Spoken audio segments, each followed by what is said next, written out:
Good morning, everyone. Thank you very much for gathering today, and a very warm welcome to the Cambridge International Education Workshop. ケンブリッジ国際教育課程は先生方と共に生徒の皆様が世界へ飛び立つ準備をサポートするプログラムです。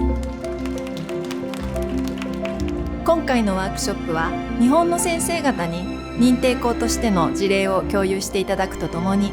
ケンブリッジの教授法や英語を第二言語とする生徒さんへの効果的な授業のあり方について考え、実践することを目的に開催しました。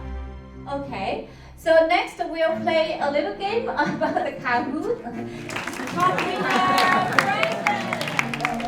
Let's talk with your partner. But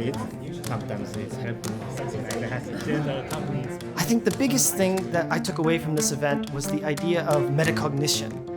Being able to think about how you learn or how the students learn, how they think about issues and how they think about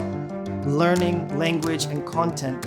is something that's so important that we don't really think about as teachers enough. And applying it to the lessons is really important going to the future.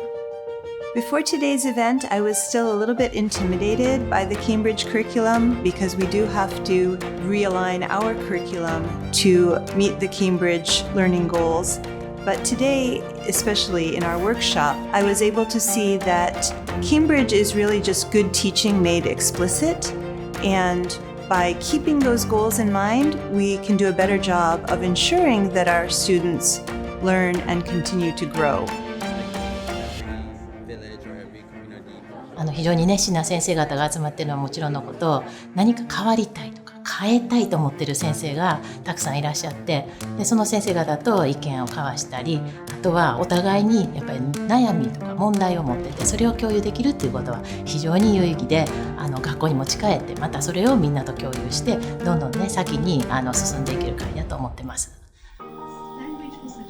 ケンブリッジのプログラムは柔軟に科目を選択でき、認定校になられると学校や生徒さんのニーズに応じた導入が可能です。さらに最終段階の2年間で学ぶケンブリッジ国際衛生レベルは国際的な評価が高く、